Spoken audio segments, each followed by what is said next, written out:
The story of Immortals inside the Angel's lair. Our heroes split up to fight the fallen angels. As they go through the door, they discovered four doors, each with the names of the fallen angels. So they were divided, our heroes, each taking a door. As Natasha and Sonoma teamed up to face the long-awaited Tapia, Zen went to the door with Mythos, the giant, to finish what he had started. Siegfried went to face Acklin, the mind-numbing angel, and Andrew went for Azeotrop, who no one had faced in battle as yet. As our heroes went through these doors, the first battle was between Natasha and Sonoma versus Tapio. Tapia was floating in the air as her area was surrounded by trees and colorful flowers. Tapia was shocked that they made it this far, even more so that Natasha and Sonoma were still together. She replied and said, "I can't believe it. It's like this Sonoma guy is always with Natasha.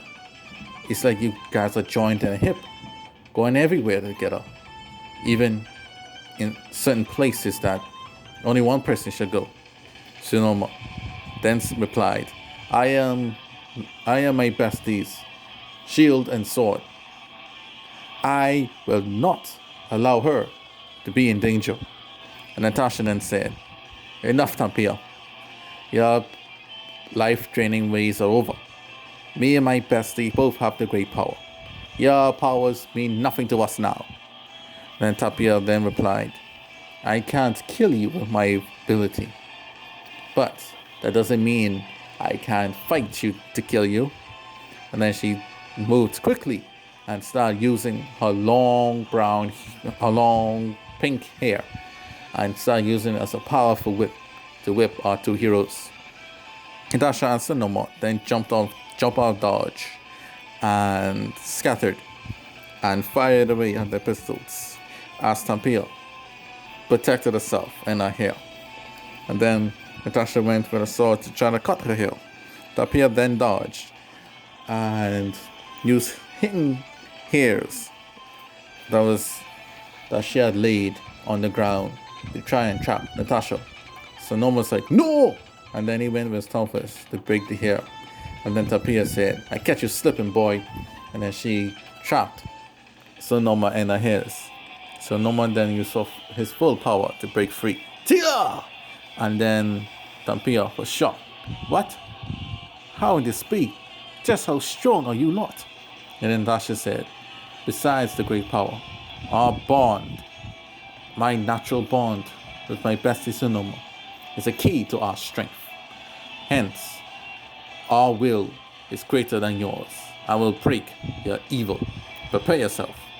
Then Natasha ran up and performed her Nexus's attack at Tapia. Tapia was dazed and confused afterwards. And then Sonoma went to blast Tapia. Tapia got a full direct hit from it. She was shocked. And then after that, Natasha then went and did a somersault in the air, took out a long sword, and slashed off the hair of Tapia. Tapia was going down, as her hair was a source of her power.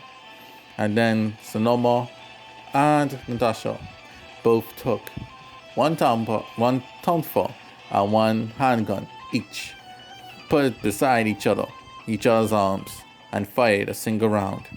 Each round hitting Tapia. Tapia laid on the ground, defeated. At long last, our two heroes, Natasha and Sonoma, have overcame Tapia. Next, we have Zen Orange, as he faced Mythos. Mythos still had the big scar that Zen had put on him, and Mythos vowed for vengeance, and he immediately went into a full-on giant. In his plane was mountainous rocks, a wasteland, where he started throwing boulders at Zen. Zen, fully confident that Mythos was already defeated. It's just that he did not finish the job, walked calmly with his sword, dipped with the blood of the Immortals that he had slain in the course of this war. He walked slowly and calmly, moving his hand like a fly swatter, and destroying and cutting the boulders in two. This angered Mythos, as at this time Zen was taking him for a joke. Mythos then used his full might and went to do a body slam to try to slam him. Zen then dodged and teleported. Mythos then quickly realized what Zen was going to do.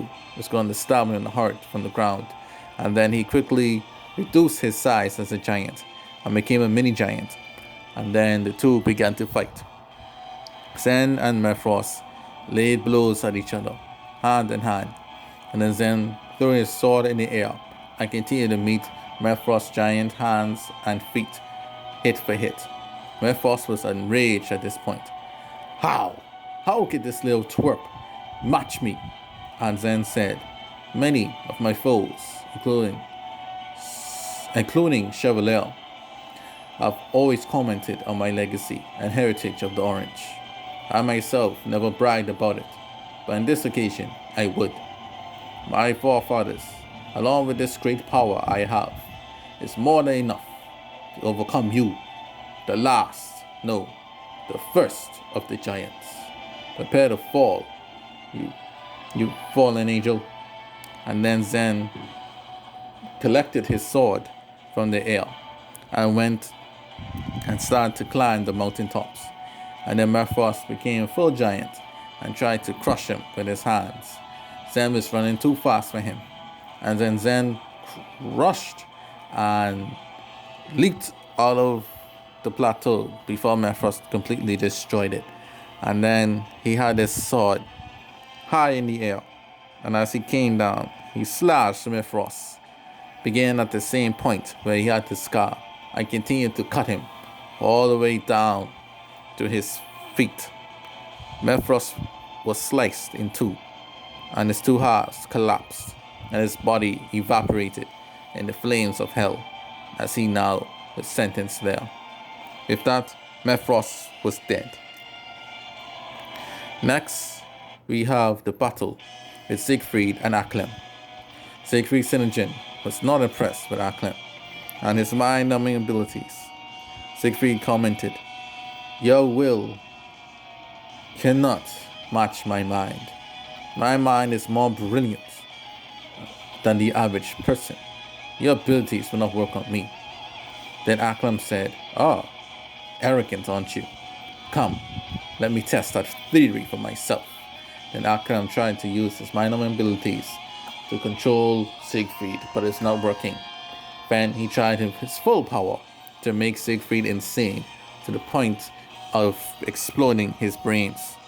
The Siegfried was protected by the sword of Utopia, as it formed a shield around his mind and body. Not to mention that he had the great power in him, and thus the angel's special ability cannot work on him. Acklin then realized this and went for hand-to-hand combat. Siegfried met Acklin fist for fist, and then Siegfried slammed down the sword, and Siegfried's tails appeared from the ground and started whapping Acklin left and right, and grabbed Acklin hand and foot.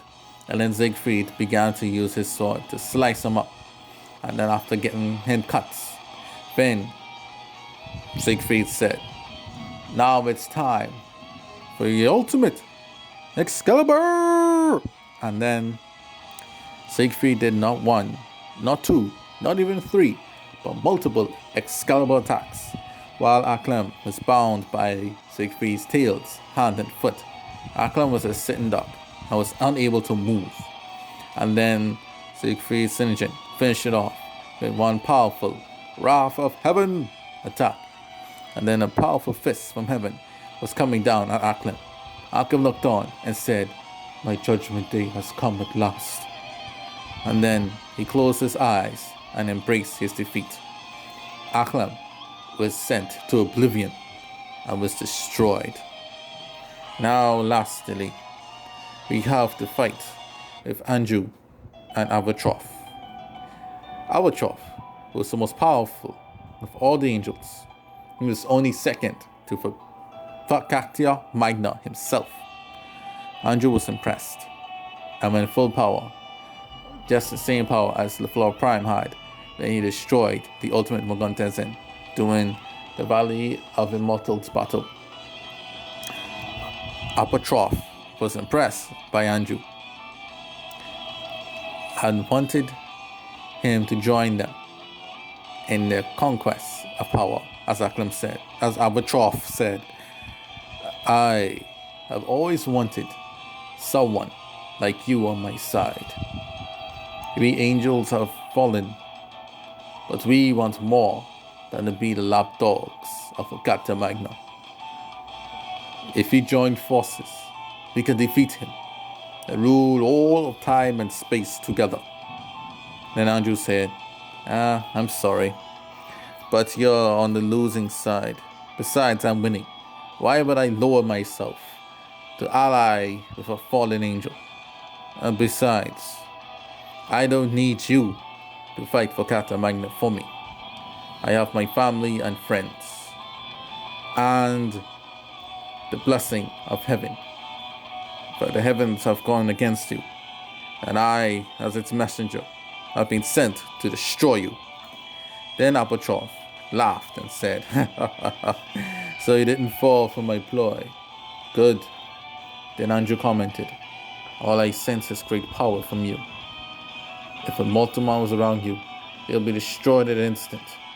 I see why your might was strong enough to end and bring 3 universes simultaneously to its knees. But you underestimate me. I am far greater than that. Come at me. And before Azeotrop could say a word, Andrew had appeared behind him already and started launching powerful attacks at Azeotrop's head using his emblem, and then he did several backflips, knocking Azeotrop in the head over and over and over again. And then Azeotrop broke free, trying to grab the emblem and trying to swing Andrew around and around and around and around. And then Andrew then teleported so he could escape Azeotrop. Then Azeotrop went behind Andrew and started to his fury fist at him.